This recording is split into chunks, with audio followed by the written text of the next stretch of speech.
Bismillahirrahmanirrahim. Assalamualaikum warahmatullahi wabarakatuh. Salam sejahtera. Bertemu kita dalam Kedah Education at Home. Saya Cikgu Muhammad Sobri bin Mahmud. Kita akan membincangkan teknik skor bahagian C, iaitu penulisan karangan bagi semester 3. Para pelajar yang dikasihi, objektif pembelajaran kita pada hari ini ada 4. Pertama, diharapkan para pelajar memahami skop sukatan pengajian am semester 3. Kedua, anda dapat meneliti skop yang boleh disoal dalam soalan karangan bagi semester 3. Ketiga, kita dapat menganalisis bentuk karangan yang pernah disoal dalam peperiksaan SPPM bagi semester 3. Keempat, dapat memahami kemahiran yang perlu ada untuk menulis karangan yang relevan dan berkesan. Para pelajar yang dikasihi, cikgu teruskan lagi dengan memahami sukatan semester 3. Sukatan semester 3 berbunyi Malaysia dan negara luar. Cikgu ulang, Malaysia dan negara luar. Di bawah tajuk Malaysia dan negara luar, kita akan meneliti hubungan diplomatik. Kedua, penglibatan, peranan dan sumbangan Malaysia di peringkat serantau. Berikutnya juga penglibatan, peranan dan sumbangan Malaysia di peringkat global. Seterusnya, kita akan meneliti dan belajar tentang isu dan cabaran 3-4 subtopik utama, iaitu sosial dan budaya, politik, ekonomi, dan sains teknologi. Para pelajar yang dikasihi, rumusannya terdapat 3 subtopik yang utama, iaitu pertama adalah hubungan diplomatik, kedua sumbangan, penglibatan sumbangan dan peranan Malaysia di peringkat ASEAN dan global, ketiga isu dan cabaran. Para pelajar bakal mahasiswa, kita teliti hubungan diplomatik. Apakah yang boleh disoal di bawah tajuk hubungan diplomatik?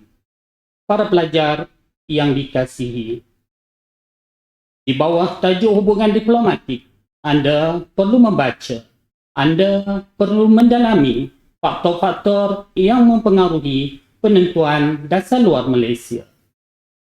Kedua, kepentingan hubungan diplomatik kepada negara. Ketiga, manfaat amalan berbaik-baik kepada dunia luar kepada Malaysia dalam bidang ekonomi. Keempat, sebab Malaysia menjalankan hubungan diplomatik dengan negara luar semenjak awal kemerdekaan. Para pelajar yang dikasihi, seterusnya kita teliti soalan-soalan yang pernah disoal di bahagian ini. Pertama, hubungan yang terjalin antara Malaysia dengan negara lain di peringkat serantau dan antarabangsa adalah penting kepada pembangunan dan kesejahteraan negara ini. Bincangkan.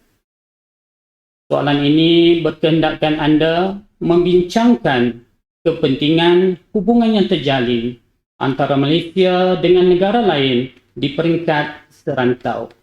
Jadi, para pelajar yang dikasihi, soalan ini berkehendakkan anda membincangkan kepentingan hubungan diplomatik kepada negara kita. Kita teruskan dengan meneliti contoh yang kedua.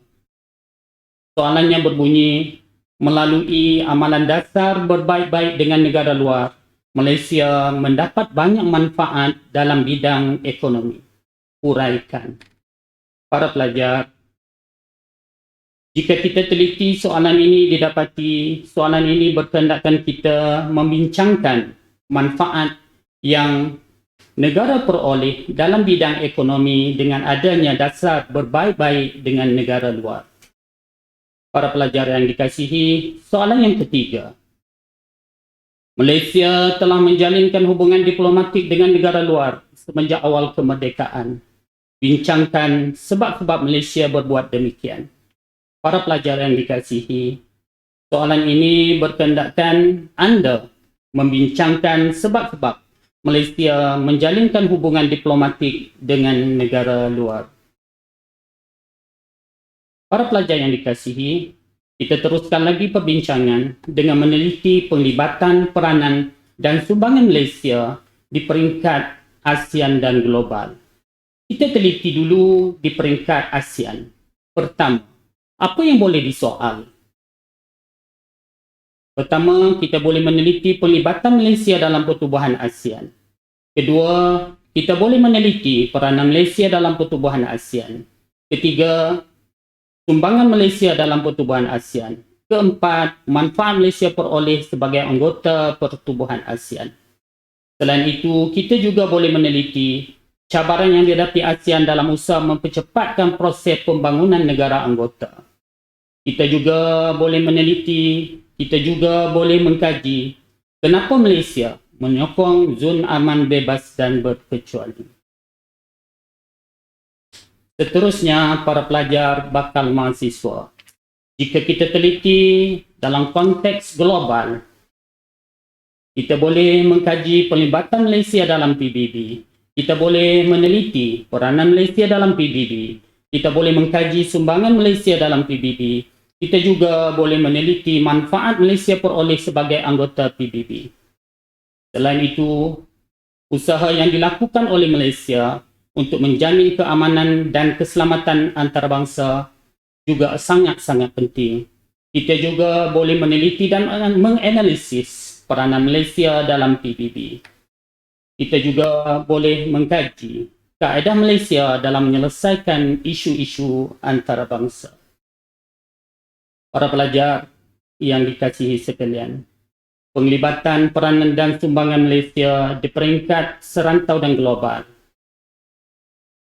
juga boleh kita lihat dan kita teliti dalam konteks kenapa Malaysia menyertai misi pengaman, kesan kepada Malaysia, kenapa Malaysia sering terlibat dalam misi hantar bantuan kemanusiaan ke luar negara, masalah yang dihadapi Malaysia dalam menjayakan misi tersebut. Selain itu juga kita boleh meneliti rundingan dan kaedah-kaedah yang dilakukan Malaysia dalam menyelesaikan permasalahan dan isu dunia. Para pelajar yang dikasihi. Selain itu, kita juga boleh meneliti langkah-langkah Malaysia dalam menangani kebangkitan golongan ekstremis. Kita juga boleh mengkaji dan menilai dan meneliti bentuk tindak balas Malaysia terhadap pergolakan di luar negara. Para pelajar yang dikasihi, seterusnya kita teliti soalan-soalan yang pernah ditanya berkaitan penglibatan, peranan dan sumbangan Malaysia di peringkat serantau dan global. Pertama, Malaysia mendapat banyak manfaat sebagai anggota pertubuhan ASEAN. Uraikan. Apakah manfaat yang Malaysia peroleh sebagai anggota pertubuhan ASEAN? Seterusnya, soalan yang kedua.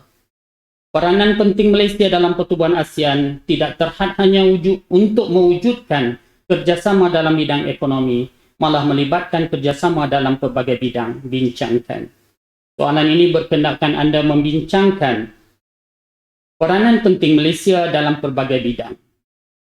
Dan salah satu jawapan iaitu bidang ekonomi telah dinyatakan. Para pelajar yang dikasihi, soalan yang berikutnya. Malaysia komited terhadap usaha pertubuhan bangsa-bangsa bersatu untuk menjamin keamanan dan keselamatan antarabangsa. Jelaskan usaha-usaha yang telah dilakukan oleh Malaysia demi menunjukkan komitmennya. Para pelajar yang dikasihi, soalan ini berkendakkan anda menjelaskan usaha-usaha yang dilakukan oleh Malaysia untuk menjamin keamanan dan keselamatan antarabangsa. Seterusnya, dalam mengadakan hubungan luar, Malaysia masih berpegang kepada pendirian bebas, berkecuali dan berprinsip. Pendirian ini masih penting sehingga kini. Jelaskan. Soalan ini inginkan para calon ataupun para pelajar menghuraikan kepentingan prinsip ini kepada negara. para pelajar yang dikasihi sekalian. Kita teliti tajuk yang ketiga, iaitu isu cabaran berkaitan sosial dan budaya. Apa yang boleh disoal? Pertama, Malaysia sebagai pusat atau hak pendidikan antarabangsa. Kedua, isu berkaitan pengedaran dadah bagi rakyat Malaysia di luar negara. Ketiga, isu jenayah rentas sempadan. Keempat, jenayah cyber. Kelima, isu pembantu rumah. Keenam, pendatang tanpa izin. Ketujuh, tenaga kerja asing. Kelapan, kemiskinan global. Kesembilan, kegiatan pemerdagangan manusia. Kesepuluh, ubat tiruan. Kesebelas, penyeludupan rentas sempadan. Ke-12, pelarian, cabaran dan tindakan Malaysia untuk mengurus orang pelarian. Berikutnya, kalda dadah. Dan yang terakhir, hak asasi, hak wanita, dan hak kanak-kanak. Berkaitan isu dan cabaran sosial dan budaya, mari kita teliti soalan-soalan yang pernah disoal. Pertama, kes wanita Malaysia yang dijadikan sebagai kalda dadah oleh sindiket dadah antarabangsa terus meningkat. Permasalahan ini jika tidak ditangani dengan segera boleh menimbulkan pelbagai risiko bincangkan. Soalan ini berkendakkan calon membincangkan kenapa kes wanita Malaysia yang dijadikan sebagai kalda dadah terus meningkat. Kedua, apakah risiko sekiranya permasalahan ini tidak ditangani? Para pelajar, kita teliti soalan yang kedua. Soalan ini berbunyi, kemiskinan ialah satu fenomena global yang sangat kompleks yang berpunca daripada pelbagai faktor. Malaysia boleh membantu negara sedang membangun yang lain keluar daripada belenggu kemiskinan. Bincangkan. Para pelajar, anda perlu membincangkan kenapa kemiskinan global berlaku, apakah faktornya, dan bahagian kedua, anda perlu membincangkan bagaimana Malaysia boleh membantu negara membangun keluar daripada belenggu kemiskinan. Para pelajar yang dikasihi, kita teruskan lagi dengan meneliti isu dan cabaran sosial budaya. Soalan ketiga, kerajaan berhasrat untuk menjadikan Malaysia sebagai pusat atau hak pendidikan antarabangsa. Uraikan langkah-langkah yang diambil oleh Malaysia untuk merealisasikan hasrat tersebut. Para pelajar, soalan ini jika anda teliti kata tugasnya, uraikan langkah-langkah yang diambil oleh Malaysia, maka anda perlu menjelaskan langkah-langkah yang diambil oleh Malaysia untuk merealisasikan Malaysia sebagai pusat atau hak pendidikan antarabangsa. Soalan yang seterusnya. Walaupun kerajaan Malaysia telah menggubal beberapa undang-undang cyber, namun kegiatan jenayah cyber masih sukar dibendung. Soalan ini berkendakkan anda menghuraikan kenapa kegiatan jenayah cyber sukar dibendung. Para pelajar, bakal mahasiswa. Kita teruskan perbincangan kita dengan meneliti isu dan cabaran berkaitan politik. Apa yang boleh disoal? Pertama, kestabilan politik. Kita boleh meneliti kesan kestabilan politik negara jiran kepada Malaysia. Kedua, kita boleh meneliti isu keganasan antarabangsa. Ketiga, kita boleh meneliti ancaman yang menggugat keselamatan Malaysia. Kita juga boleh meneliti isu tuntutan bertindik, kenapa berlaku, dan langkah Malaysia dalam menanganinya. Kita juga boleh meneliti konsep kesederhanaan global dalam menangani keganasan antarabangsa. Para pelajar yang dikasihi, terdapat dua soalan yang telah disoal berkaitan dengan isu cabaran politik. Pertama, Malaysia dikelilingi oleh beberapa buah negara yang tidak mempunyai kestabilan politik dalaman. Ketidakstabilan politik negara-negara tersebut telah memberikan kesan tertentu kepada Malaysia. Anda selaku calon, selaku pelajar, perlu memberikan kesan, apakah kesannya kepada Malaysia? Soalan yang kedua, kestabilan politik di rantau Asia Tenggara penting bagi Malaysia. Oleh itu, Malaysia perlu memainkan peranan penting untuk mengekalkan kestabilan dan keselamatan di rantau ini. Jelaskan. Pada pandangan cikgu, soalan ini terbahagi kepada dua bahagian. Bahagian pertama, para pelajar perlu membincangkan kepentingan kestabilan politik di rantau Asia Tenggara kepada Malaysia. Kedua, peranan Malaysia untuk mengekalkan kestabilan dan politik di rantau ini. Para pelajar yang dikasihi, kita teliti lagi tajuk yang berikutnya, isu dan cabaran ekonomi. Apa yang boleh disoal? Pertama, krisis bekalan makanan dunia. Kedua, inflasi dan kesannya kepada negara. Ketiga, langkah Malaysia meningkatkan ekspor. Keempat, faktor politik yang mempengaruhi tren ekspor Malaysia. Kelima, cabaran Malaysia dalam mempromosikan minyak sawit dan barangan lain ke peringkat antarabangsa. Berikutnya, isu pelaburan langsung asing. Selain itu, kita juga boleh meneliti import makanan, bagaimana negara dapat mengurangkan pergantungan terhadap makanan import. Kita juga boleh meneliti aspek pelancongan, penumpang antarabangsa, sebab penumpang antarabangsa datang ke Malaysia, cabaran ekonomi yang dihadapi Malaysia pada peringkat antarabangsa.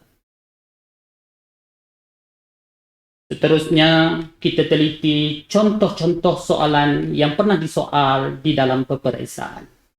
Pertama, dalam menarik pelabur asing, Malaysia tidak boleh mengetepikan kesan buruk yang boleh datang bersamanya. Huraikan. Para pelajar perlu menghuraikan kesan buruk yang datang bersama dengan pelaburan asing. Soalan berikutnya. Soalan ini adalah berkaitan dengan ubat tiruan. Soalan ini berbunyi, pengambilan ubat-ubat ini menimbulkan pelbagai risiko kepada pengguna dan usaha tertentu boleh diambil untuk membenteras kegiatan pengedarannya di negara ini. Para pelajar yang dikasihi. Soalan ini berfokuskan kepada risiko kepada pengguna dan usaha untuk membenteras kegiatan pengedaran ubat tiruan di negara ini. Para pelajar yang dikasihi. Soalan yang berikutnya adalah berkaitan pelaburan langsung asing. Pelaburan langsung asing menjadi sebahagian daripada pelaburan yang penting untuk memacu pembangunan negara. Berbagai aspek diambil kira oleh pelabur untuk membuat pelaburan di Malaysia. Jelaskan. Soalan ini berkendakkan para pelajar menyatakan kepentingan pelaburan asing untuk pembangunan negara dan aspek-aspek yang diambil kira oleh pelabur untuk membuat pelaburan di Malaysia. Para pelajar yang dikasihi. Tajuk yang terakhir adalah isu cabaran sains dan teknologi. Apa yang boleh disoal di subtopik sains dan teknologi? Para pelajar bakal mahasiswa. Para pelajar bakal A. Pertama, faedah tenaga nuklear kepada manusia. Risiko kepada kehidupan sejagat. Kedua, tenaga alternatif. Keempat, teknologi nano. Kelima, pencemaran. Pencemaran rentas sempadan. Pencemaran laut. Jerbu. Berikutnya adalah pemanasan global. Isu lambatan plastik dan bahan buangan. Penyakit ataupun penyakit berjangkit. Perubahan gaya hidup yang lebih lestari dalam kalangan penduduk Malaysia. Kemudian yang berikutnya adalah pemindahan teknologi. Pemindahan teknologi dalam sektor pertahanan. Pemindahan teknologi dalam sektor pertanian. Dan makanan ubat suai genetik. Selain itu, kita juga boleh meneliti pemindahan teknologi dalam bidang perindustrian, dalam bidang kesihatan. Kita juga boleh meneliti penggunaan internet global, masalah yang dihadapi Malaysia dalam memajukan ICT. Dan yang terakhir, satu aspek yang sangat-sangat penting adalah inovasi. Inovasi, kepentingan inovasi kepada kehidupan manusia sejagat. Para pelajar yang dikasihi, berikut adalah contoh-contoh soalan yang pernah disoal di bahagian isu dan cabaran sains dan teknologi. Pertama, penemuan dan penjanaan tenaga nuklear banyak memberikan faedah kepada manusia. Namun begitu pada masa yang sama, tenaga ini mendatangkan risiko kepada kehidupan sejagat. Kedua, pembangunan teknologi pertahanan melalui pemindahan teknologi dan perkongsian pintar dengan negara luar memberikan banyak kepentingan kepada Malaysia. Para pelajar yang dikasihi, setelah kita teliti sukatan pelajaran, kita teliti skop yang pernah disoal, kita teliti soalan yang pernah disoal, mari kita teliti proses penulisan karangan. Para pelajar bakal mahasiswa, dalam kita menulis karangan, kemahiran memahami kehendak soalan sangat-sangat penting. Anda perlu membaca, Anda perlu memahami, Anda perlu berfikir. Maka semua proses ini akan melibatkan pemahaman terhadap isu. Anda perlu faham isu. Kemudian anda perlu faham fokus dan kehendak soalan. Apabila isu dan fokus soalan difahami, maka mudahlah anda hendak memperoleh markah yang tinggi. Maka kemahiran mengemukakan idea anda pasti berkesan. Para pelajar yang dikasihi, kita teliti kemahiran semasa menulis karangan. Pertama, anda perlu kemahiran mengemukakan idea. Kedua, anda perlu kemahiran menghuraikan idea. Ketiga, anda perlu kemahiran menulis pengenalan. Dan keempat, anda perlu kemahiran menulis penutup. Para pelajar yang dikasihi, untuk memahami kehendak soalan, terdapat 4 perkara yang perlu diberi perhatian. Pertama, kata tugas. Misalnya, bincangkan, huraikan, jelaskan. Kedua, isu soalan. Isu soalan adalah perkara yang ditanya di dalam soalan. Ketiga, fokus soalan, iaitu kehendak soalan. Keempat, kombinasi jawapan. 1 bahagian, 2 bahagian, ataupun soalan itu telah diberi 1 isi. Para pelajar yang dikasihi, kita teliti contoh soalan ini. Hubungan yang terjalin antara Malaysia dengan negara lain di peringkat serantau dan antarabangsa adalah penting kepada pembangunan dan kesejahteraan negara ini. Bincangkan. Pertama, teliti kata tugas. Kata tugas, bincangkan. Isu soalan. Isu soalan adalah hubungan yang terjalin antara Malaysia dengan negara lain. Fokus atau kehendak soalan. Kepentingan hubungan diplomatik kepada negara. Kombinasi jawapan 1 bahagian, 5 idea. Para pelajar yang dikasihi, ini adalah cadangan jawapan kepada soalan tadi. Kepentingan hubungan diplomatik kepada negara kita. Apa pentingnya hubungan diplomatik kepada negara kita? Pertama, imej negara yang baik di mata dunia. Kedua, peluang pekerjaan. Ketiga, menjana pendapatan atau kerjasama ekonomi. Keempat, pemindahan teknologi moden. Kelima, sumber tenaga buruh. Keenam, penyelesaian masalah dalaman negara kita. Ketujuh, latihan dan pendidikan. Kelapan, penyelidikan dan pembangunan. Para pelajar yang dikasihi, kita teliti contoh soalan yang kedua ini. Malaysia sering terlibat dalam misi penghantaran bantuan kemanusiaan kepada mangsa bencana alam di luar negara. Namun begitu, pelbagai masalah dihadapi oleh Malaysia untuk menjayakan misi tersebut. Jelaskan. Kata tugas, jelaskan. Isu soalan. Kenapa isu soalan Malaysia sering terlibat dalam misi hantar bantuan kemanusiaan kepada mangsa bencana alam di luar negara? Fokus soalan. Pertama, kenapa Malaysia terlibat? Kedua, masalah yang dihadapi oleh Malaysia dalam menjayakan misi hantar bantuan kemanusiaan ke luar negara.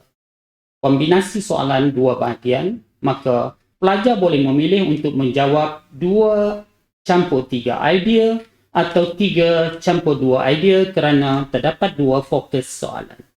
Para pelajar yang dikasihi, ini adalah cadangan jawapan kepada kenapa Malaysia sering terlibat. Pertama, kita katakan di Malaysia terdapatnya NGO dan ramai sukarelawan. Kedua, wujudnya hubungan sesama manusia iaitu hablum minan nas ataupun adanya perasaan tanggungjawab sosial. Ketiga, menzahirkan komitmen kepada organisasi antarabangsa yang disertai. Keempat, memiliki kepakaran dalam kerja sosial. Dan seterusnya, kalau kita teliti masalah, pertama, kos yang tinggi. Kedua, resiko atau ancaman keselamatan ataupun resiko kesihatan. Keempat, sikap tidak tegas PBB. Kelima, kerana birokrasi. Ini juga para pelajar contoh soalan yang satu fokus. Peranan penting Malaysia dalam Pertubuhan ASEAN tidak terhad hanya untuk mewujudkan kerjasama dalam bidang ekonomi, malah melibatkan kerjasama dalam pelbagai bidang. Bincangkan, kata tugas bincangkan isu soalan peranan Malaysia dalam Pertubuhan ASEAN. Satu jawapan telah diberikan iaitu bidang ekonomi, maka anda perlu memberikan 4 bidang yang lain. Kombinasi jawapan 1/4. Begitu juga dengan soalan ini, para pelajar. Soalan ini berbunyi, Malaysia komited terhadap usaha pertubuhan bangsa-bangsa bersatu untuk menjamin keamanan dan keselamatan antarabangsa. Jelaskan usaha-usaha yang telah dilakukan oleh Malaysia demi menunjukkan komitmennya. Kata tugas, jelaskan isu soalan, Malaysia komited terhadap usaha PBB untuk menjamin keamanan dan keselamatan antarabangsa. Fokus soalan adalah usaha-usaha yang dilakukan oleh Malaysia. Kombinasi jawapan 1/5 idea. Para pelajar yang dikasihi. Seterusnya kita teliti. Panduan mudah menulis pengenalan. Pertama, memadai 3 ayat sahaja. Kedua, menyatakan isu soalan. Ketiga, menyatakan kehendak soalan. Para pelajar yang dikasihi, kita teliti panduan menulis idea. Idea yang dikemukakan mesti bertepatan dengan kehendak soalan. Bandingkan idea agar tidak bertindan dengan idea lain atau berada dalam skop yang sama. Ketiga, kemukakan idea dari aspek yang berbeza. Para pelajar yang dikasihi, panduan menghuraikan idea. Kemukakan idea dalam ayat pertama dalam setiap perenggan. Sebaik-baiknya isu soalan perlu dikemukakan dalam setiap perenggan idea. Panduan menulis penutup. Para pelajar, memadai 2 atau 3 ayat sahaja. Anda boleh menyatakan harapan secara umum. Ketiga, anda juga boleh memberikan cadangan. Para pelajar yang dikasihi, 4 aspek yang perlu diberi perhatian dalam penulisan karangan. Pertama, idea yang tepat. Kedua, huraian yang jitu. Ketiga, aspek kebahasaan. Keempat, format yang tepat. Para pelajar yang dikasihi, sebelum saya mengakhiri pengajaran dalam video ini, saya doakan anda memperoleh A dalam pengajian am semester 3. Begitu juga secara keseluruhannya. Saya redha dan saya halalkan ilmu yang saya sampaikan. Mudah-mudahan berkat kepada saya dan berkat kepada anda. Sekian, jumpa lagi. Wabillahi taufiq wal hidayah. Wassalamualaikum warahmatullahi wabarakatuh.